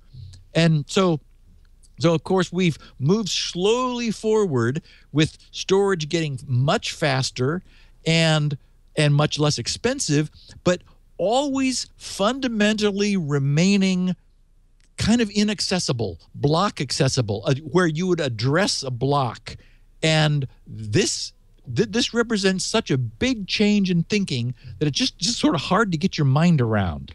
So I just, to Intel, I say, and Micron, bravo. I don't think we can guess yet where this is going to go. I imagine it'll be very expensive in the beginning. I don't think it's going to threaten hard drives, just in terms of cost and in terms of cost per bit. But again, if we've seen anything, it's that these are exponential curves. And I think there's no doubt that a decade from now, this will have replaced SSDs easily. Well, probably sooner than that, I think, given the pressure for, especially in enterprise and big cloud storage facilities, to access data more quickly. It's just fabulous. And I'm done. You don't want to do microkernels? Let's talk about it next week. Yeah. Okay, good. Yeah, we're out of time, so that's fair enough. I'm excited about this memory thing. This is the kind of breakthrough technology that you and it just doesn't happen every elegant. Year. It's elegant. You look at it. It's like, okay, how do we simplify this? Yeah. You can't. It's just it's intersecting addressing lines in a little blob of goo that somehow remembers the last pulse it received. They're resistors, right? Yeah. That's what's kind of interesting to me. Yeah. Fascinating. Yeah, they're resistors whose resistance can be changed. Variable. Yeah. Yes, based on the history of the current that flowed through it. That's awesome. It's just so cool. That's why I sort of painted the picture of static RAM with the complexity, dynamic RAM way simpler, and now this is it. This is just cut to the bone. I guess you'd still have some sort of high-speed cache RAM lying around. Yes. Keep the pipeline full. I think you still need that. Even with DRAM, although DRAM has its limitations because it wants to be read out. I mean, right. I was going to say the physical organization of DRAM requires some constraints. The reason DRAM has a natural size at which it can be read, and it's called a cache line, and so a line is read into the level 3 cache, and then the DRAM typically needs to get refreshed. So because in order to read it, you need to transfer the charge of that line into a buffer, and once you've done that, you've discharged that line, so you need to rewrite that line. So there's overhead associated with it with DRAM that we just don't have with this technology. This is just, the only thing I can imagine is some other sort of like, holographic crystal where we're able to zap it with lasers to like flip molecules around inside. But again, there we're at probably a slower access mass storage. Right. I think this is going to be sitting here as the king of high-speed, non-volatile storage for quite a while. Well, you told us about zip disks. You told us about flash memory. Now you're telling us about Optane. Optane. Nice. Steve Gibson, this is the show to listen to if you want to keep up on what is going on for real in the world, because this is our most sophisticated show, I think. You got to tune in every Tuesday, 1:30 Pacific, 4:30 Eastern, 20:30 UTC, or Wednesday on demand after the fact. We'll get the show out in a couple of hours. Steve also, a little later, will get written transcripts of the show. He's going to have an audio version and the transcripts at his site, grc.com/, whatever. Just go to grc.com. It's in the menu. He'll also have show notes there. He always does. So if you want links and so forth. We have the audio and the video at our site, twit.tv/SN, and you can also subscribe, and that way you won't miss an episode, whatever podcatcher you prefer. While you're at grc.com, though, consider making a yabba-dabba-doo sound in Steve's lair by buying a copy of Spinrite, the world's best hard drive maintenance and recovery utility. And you don't have to run it all at once. You can run it over the course of once in a while, as many little sessions as you want. A little bit at a time. Yep. You can also find out more about Squirrel, the healthy sleep formula, and all of that. It's all at grc.com. See, Steve, we'll see you next week. This is our last episode in this studio, by the way. Yay, and we're going to see what you come up with for your studio. Well, eventually it's going to look exactly the same. But probably not by next week. Next week we'll be sitting at the round table in all likelihood. But the week following, I'm guessing it will only take a couple of weeks to get this recreated And you won't notice a difference, except I won't be alternately freezing and sweltering. Are you guys going to take photos of your current setup so everything can be placed in the same location? Oh, that's a good question. Where does everything go? You know, it's a shame we don't have any video of what it looks like, or no record. No record of how it's changed over the years. We tried when we built this to make it look like the cottage, and I think we came pretty close. But this time we're taking everything with us. There's nothing to build. We're going to keep all of this, including my desk and everything. So shouldn't change it all. I think we'll have a better monitor for you. You don't have to adjust it every time. Thanks, Steve. We'll see you next week in the new studio on the East Side Studio for Security Now. Thanks, Leo. Security.